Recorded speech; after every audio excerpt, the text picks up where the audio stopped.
Southernmost country. It is surrounded to the south by a shoreline that spans along the South Atlantic and Indian Ocean for 2,000 kilometers. South Africa is a biodiversity hotspot having a diverse range of biomass, plants and animal species. The country has a population of 60 million people and occupies an area 1 million square kilometers. Black South Africa make up roughly 80% of the population. South Africa is a multi-ethnic society with a diverse range of cultures, languages, and faiths. South Africa has by far the most advanced and far the most modern, productive, and diverse agricultural economy. The country of South Africa will be well positioned to weather further economic and weather-related uncertainties because to its a well-developed agriculture sector. About 32 million commercial farmers operate in South Africa and between 5,000 and 7,000 of them provide between 80 and 90% of the country's agriculture output.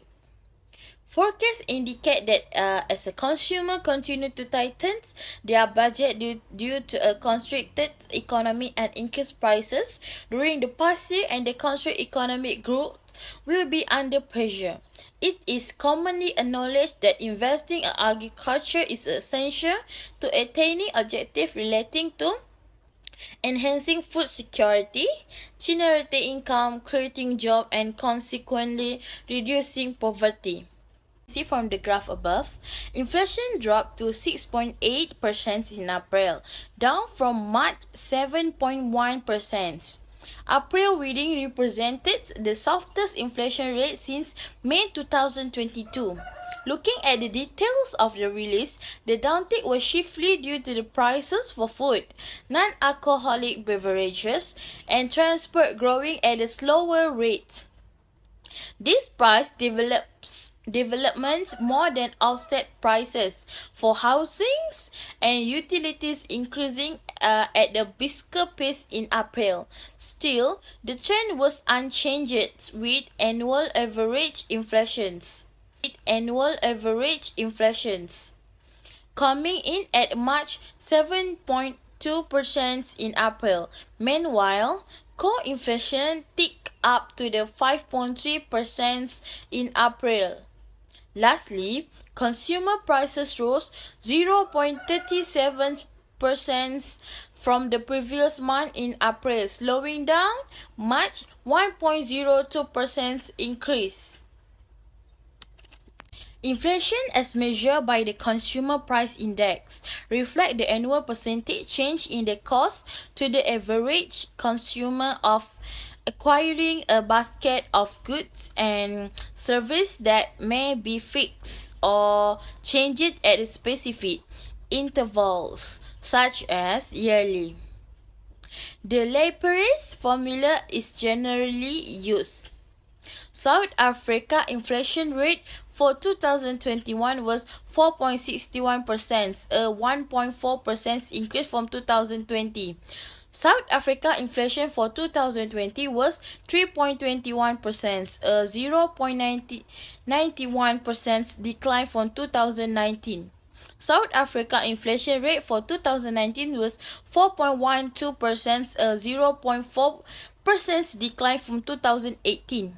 South Africa inflation for 2018 was 4.52%, a 0.67% decline from 2017.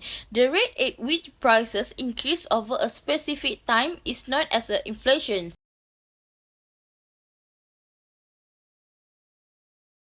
To 6.8% in April, down from March 7.1%. April reading represented the softest inflation rate since May 2022.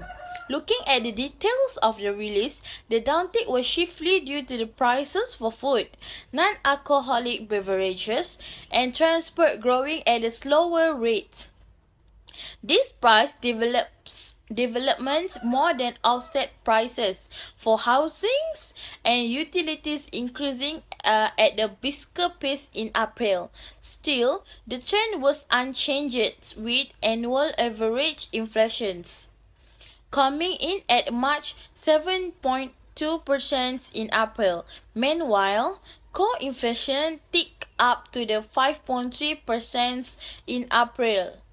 Lastly, consumer prices rose 0.37% from the previous month in April, slowing down March 1.02% increase.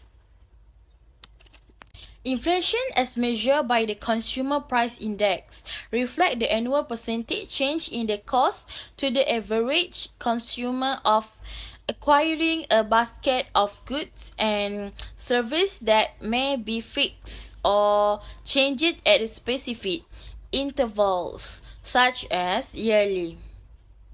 The Lapierre's formula is generally used. South Africa inflation rate for 2021 was 4.61%, a 1.4% increase from 2020. South Africa inflation for 2020 was 3.21%, a 0.91% decline from 2019. Causes of inflation in South Africa. Demand pull inflation. Demand pull inflation occurs when the demand for products and services increases or when the demand for goods and services exceeds the supply of goods and services. As more people are employed, demand for products and services will rise in strong economies. As a result, inflation will rise. The South Africa Reserve Bank's SARB primary instrument for controlling inflation is interest rates. The issue with interest rates is that they are a crude tool for controlling inflation. According to the theory, rising inflation indicates that there is too much money available to spend the economy, and merchants and wholesalers recognize this and begin rising prices to earn better margins on their products, leading inflation to grow demand pull inflation. Cost push inflation. This refers to price increases induced by increasing production expenses, increased labor and raw material costs. Think higher oil prices due to unrest in the Middle East or higher prices for agriculture commodities due to droughts that limit supplies. Monetary inflation. Monetary inflation is a prolonged increase in the country's or currency area's money supply. More jobs and higher earnings raise household incomes, which leads to an increase in consumer spending, rising aggregate demand, and the potential for enterprises to raise their pricing for goods and services. When this occurs, across a significant number of organizations and industries, inflation rises. Effects of inflation in South Africa. Unanticipated inflation. Unanticipated inflation happens when an unforeseen incident increases demand for products and services beyond what manufacturers can meet, causing prices to rise faster than projected. Unanticipated inflation occurs when a country faces inflation as a result of natural disasters or economic turmoil. Higher prices for goods and services will be experienced in the country, making it difficult for individuals to afford them. The first fiscal policy is taxes. A highly regressive tax structure can successfully reduce the effects of inflation on the economy. The South African government generates revenue through various sources, including taxes such as personal income, corporate tax, value-added tax, custom duty, and other fees. By increased taxes in South Africa, it will reduce the disposable income of individuals and their consumptions of goods and services. This in turn will lead to a fall in price. Besides, higher taxes can discourage consumption and promote saving. When individuals have less disposable income due to increased taxes, they are likely to spend less on goods and services, which can contribute to the lowest demand with inflation. Next, it is important to consider the potential drawbacks of tax increase during inflation. Higher tax can put additional burdens on business and individuals, potentially affects investment, economic growth, and job creation. The first monetary policy is open market operation. The sales of short-term bonds of government security and treasury bills to the public and banking community by the central bank directly reduced the total amount of cash balance in the public's asset portfolio and cash reserve with the commercial's bank. For example, the SARB conduct open market operations by buying or selling government securities in open market. This operation influences the level of liquidity in the banking system and impacts short-term interest rate and overall money supply. Adjustment in open market operation help the central bank manage inflation pressure and maintain monetary stability. Monetary policy is reserve requirement. The central bank will raise the reserve requirement to reduce cash resources in commercial bank and force these commercial bank to restrict their leading activity. A rise in reserve requirement would reduce the ability of commercial banks to provide loans, and this will unlimited lead to a decrease in the supply of money. The SARB can also adjust reserve requirement, which determine the proportions of deposit that banks should hold as reserve. Changing this requirement affect the amount of money available for lending and influence credit creations in the economy. By increased reserve requirement, the central bank can reduce the money supplies and potentially curbs inflation. Next, direct control measure is price control and rationing. The government will control the price of goods by fixing a floor price and ceiling price. If some of the measures fail, rationing is used as the last resource. Rationing is where consumptions can purchase limited goods and services using coupon. Rationing is practiced in some countries where the government controls essential goods. For instance, South Africa controls the price of goods to control the inflation of the country. The government announced the price control for toilet paper, masks, and other goods on 19 March 2020 due to the COVID-19 crisis. The government has just announced strict new regulations to prevent price during the coronavirus crisis. Next, companies are not allowed to hike price for a list of goods by more than the increase in the cost to produce these products. They are also not allowed to hide their profit margin on this product to above the average markup during the 3 months to 1 March 2020. Other than that, price for private medical service relating to the testing, prevention, and treatment of the coronavirus will also be covered by the new regulations. South Africa has seen signs of widespread panic buying in recent days. The new regulations also mention the maximum price could be set on private medical goods and services regarding to the testing, preventing, and treatments of COVID-19. From the point of view of the unemployed, someone who is active looking for a job but cannot find or obtain the job that matches their skills, education, or experience, in the academic context, the unemployed are part of the workforce who do not have a job but are willing, able, and actively looking for a job. For example, in some countries, a person must be registered at the labor board to report all job searches. Unemployment is an important socio-economic issue faced by many countries, including those located in southern region of Africa.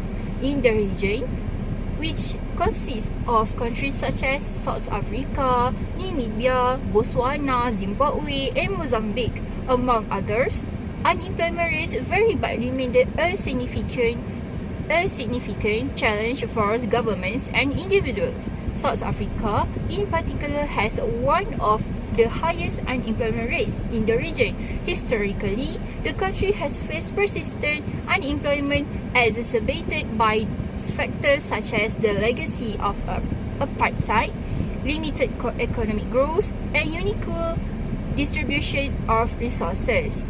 So, here is a few types of unemployment south of Africa. The first is fractional of unemployment.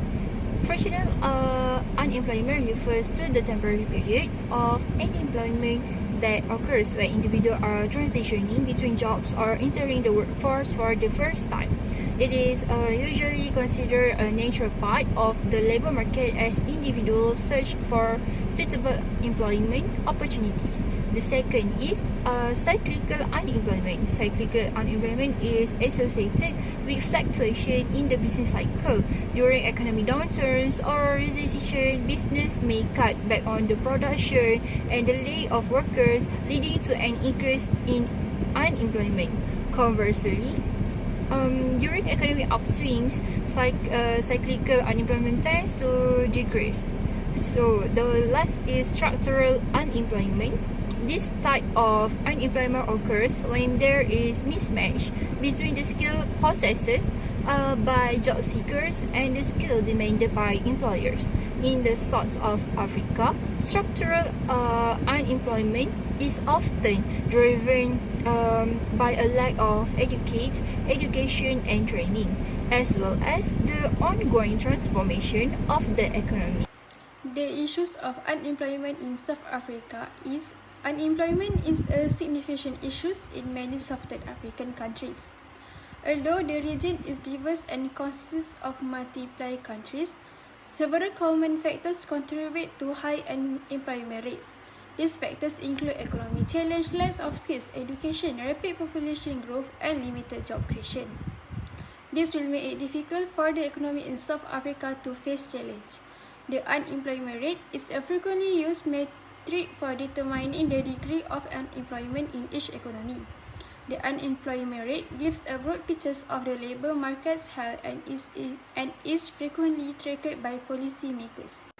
After reaching a record of 29.20%, approximately 0.75% in 2020, it dropped again in the same quarter the previous year. Following that, from 2014 to 2015, South Africa's unemployment rate stayed steady at a dreadful 29.1%. The smallest percentage of unemployment is 21.50% in the fourth quarter of 2009, and the greatest percentage of unemployment is 35.30% in the fourth quarter of 2021. Rising employment in South Africa, which reached an all-time high of 35.3% in the fourth quarter of 2021, is significantly limited improvements in family welfare. Next, the rate and explanation of the issues. East Africa's most industrialized economy has one of the highest unemployment rates in the world. The agency said the number of unemployment stood at 7.933 million for the January to March.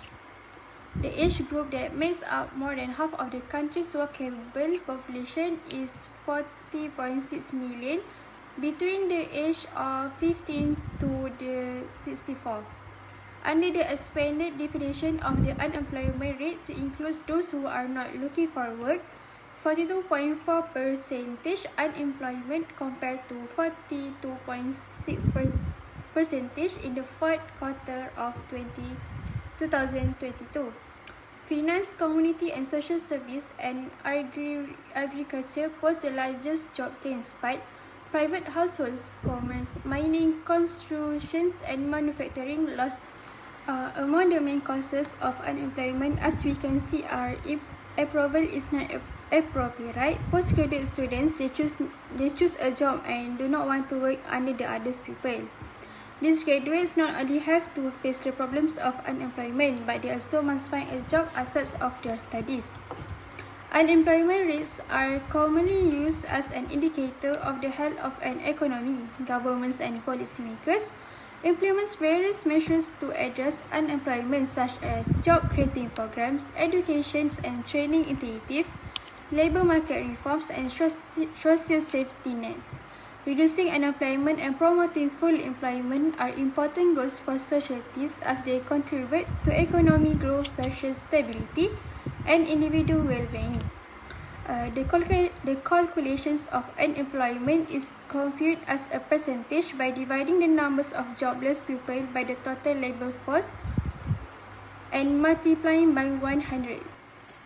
Next, the effects of unemployment in South Africa. Firstly is poverty and inequality.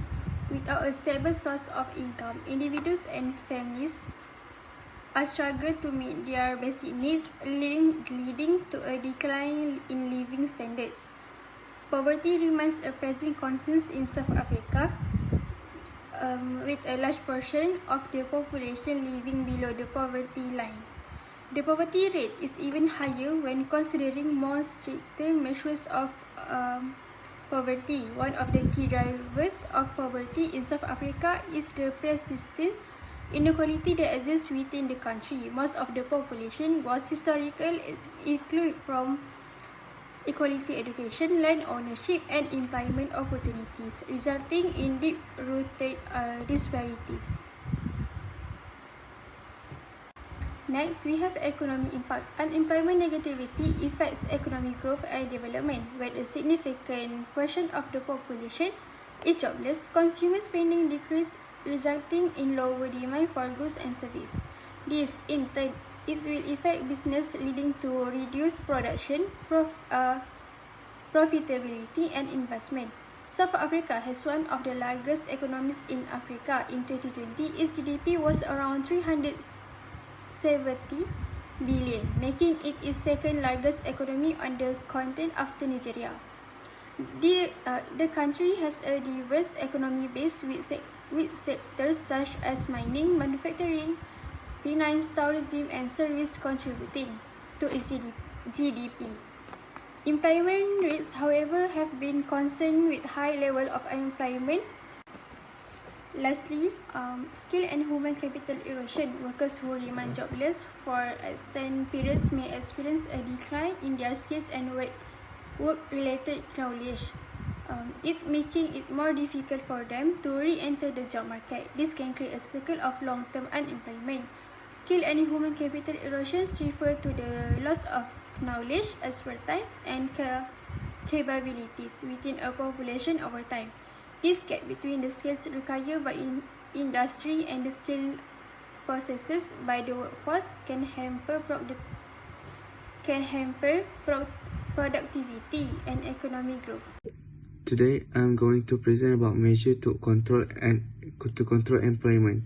The first one is fiscal policy. Fiscal policy refers to the use of a government spending and taxation to influence the overall economy. In the content of controlling unemployment in South Africa,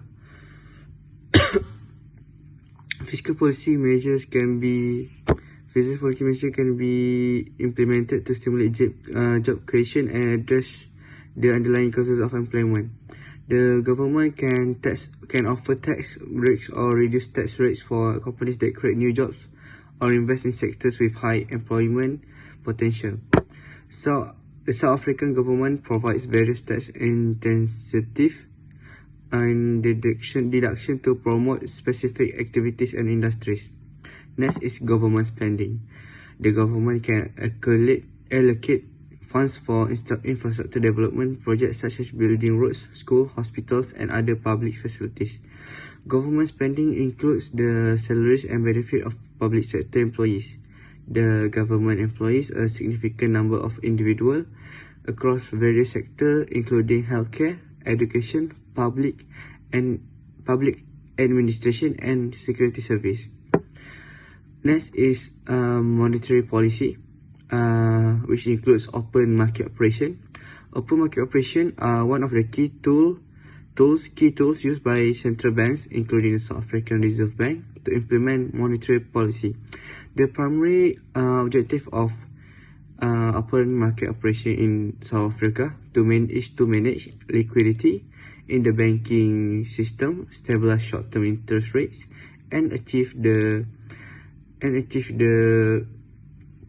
South African Reserve Bank monetary policy objective, including maintaining price stability, and supporting sustainable economic growth. Through open market operations, the South African Reserve Bank influence the money supply and short-term interest rates. Next is legal cash reserve requirement in South Africa. The legal cash reserve requirement is a monetary policy tool used by South African Reserve Bank to manage liquidity in the banking system. The legal cash reserve requirement refers to a percentage of certain types of deposit that banks are required to hold as cash reserve with the central bank. Time deposit and certain other types of deposit may be exempt from the reserve requirement. Next is bank or discount rate. The definition for the bank or discount rate is the interest rate at which commercial bank can borrow funds from central bank, in this case, the South African Reserve Bank. It serves as a benchmark rate for short-term lending between commercial bank and the central bank, which include maintaining price stability, managing inflation, supporting sustainable economic growth, and ensuring the stability of the financial system. Interest rate. Next is interest rate. Interest rate play a crucial role in South African monetary policy, as they are used by the South African Reserve Bank to achieve its monetary policy objective. The South African Reserve Bank also considers other factors such as economic growth and financial stability in formulating its monetary policy. The South African Reserve Bank adjusts the repo rate to influence interest rate in the economy. Lastly, is direct control. In South Africa, direct control measures to address unemployment typically involve government interventions aimed at creating job opportunities and supporting job creation. This includes hiring additional personnel in areas such as healthcare, education, infrastructure development, and public administration. Public sector job creation initiative can help absorb some of the unemployed individual into the workforce youth employment program. That's all from me. Unemployment is significant concern in many Southern African nations. Many issues confront the region, including economic hardship, a lack of skill and education, a fast population increase, and restricted job creation. These factors lead to high unemployment rates and have far-reaching implications for people, families, and the economy as a whole. To address unemployment in Southern Africa, a comprehensive and multidimensional approach is required.